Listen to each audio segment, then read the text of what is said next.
Explorons les différentes méthodes d'amortissement et comprenons pourquoi elles ne sont pas appliquées aux immobilisations dans les projets de développement.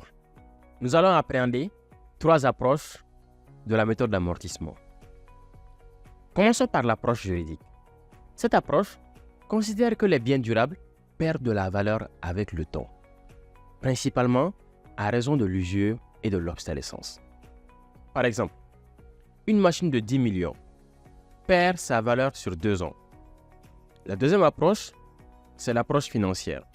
Ici, l'amortissement sert à accumuler des fonds pour le remplacement futur des immobilisations. Par exemple, un véhicule de 50 millions de francs CFA avec une durée de vie de 5 ans nécessite une dotation aux amortissements de 10 millions annuellement pour son remplacement. Troisième approche, il s'agit de l'approche économique. Cette méthode se base sur l'utilisation effective du bien. Par exemple, l'amortissement d'un véhicule peut être calculé en fonction de son utilisation ou de l'usure, notamment en utilisant le kilométrage parcouru. Donc l'amortissement est passé à travers le nombre de kilomètres parcourus. Alors là, je vais vous raconter une anecdote qui est issue de la pratique. Voilà. Et là, il s'agit de l'approche financière qui a été effectuée par un capitaine de l'armée. Alors, le capitaine de l'armée, assumant le rôle de directeur administratif et financier au sein d'une école de maintien de la paix. Le capitaine a eu une initiative innovante, la création d'un sous-compte bancaire dédié à l'accumulation des montants correspondant aux amortissements annuels. Alors, comment est-ce qu'il s'y prenait?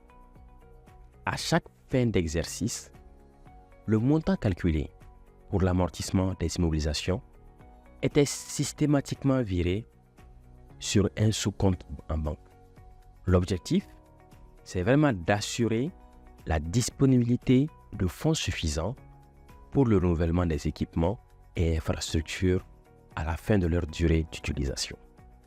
Cette méthode, bien qu'atypique, est considérée comme peu orthodoxe par les normes comptables classiques, représentait une stratégie pragmatique pour garantir le renouvellement des actifs. La démarche adoptée par le capitaine s'aligne sur une logique de planification financière à long terme, souvent négligée dans la gestion des immobilisations au sein des entités. L'approche peut être vue comme une application des principes de stratégie et de prévoyance militaire dans le domaine de la comptabilité et de la gestion financière.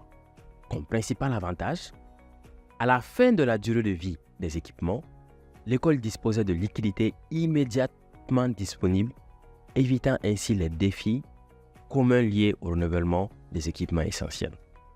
Alors, bien que non conventionnelle, la méthode du capitaine démontre une gestion proactive des ressources financières, offrant une solution viable pour assurer le remplacement continu des équipements.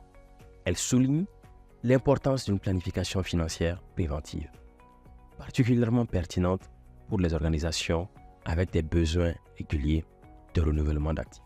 Cette anecdote illustre l'utilité de penser au-delà des conventions comptables traditionnelles, en favorisant une gestion financière qui anticipe activement les besoins futurs de l'entité. Dans le cadre des projets de développement, c'est l'approche financière qui est généralement adaptée. Les bailleurs de fonds assument souvent eux-mêmes le renouvellement des biens durables, ce qui rend inutile la constitution de dotations pour amortissement dans l'entité bénéficiaire. De plus, dans ces projets de développement, les immobilisations ne sont généralement pas sujettes à une réévaluation. Comprendre ces différentes approches d'amortissement est essentiel pour une gestion financière adaptée, particulièrement dans le contexte des projets de développement où la responsabilité du renouvellement des immobilisations incombe souvent aux bailleurs de fonds. Discutons de la raison pour laquelle l'amortissement n'est pas une pratique courante dans les projets de développement, notamment en ce qui concerne des biens financés par des bailleurs de fonds. Prenons l'exemple d'une organisation recevant une camionnette en donation d'un bailleur pour un projet de développement. Dans ce cas, l'organisation n'a pas besoin de comptabiliser l'amortissement de la camionnette, La raison est simple. Si la camionnette nécessite un remplacement à l'avenir, c'est le bailleur qui est responsable de fournir les fonds nécessaires pour ce renouvellement. Les bailleurs de fonds, dans les projets de développement, assument souvent la charge du renouvellement des biens durables. Ainsi, l'entité bénéficiaire n'a pas à se préoccuper de l'amortissement ou de la constitution de réserves pour le remplacement de ces biens. Lorsqu'une entité reçoit des biens en donation, comme une camionnette, ces biens sont enregistrés comme des actifs.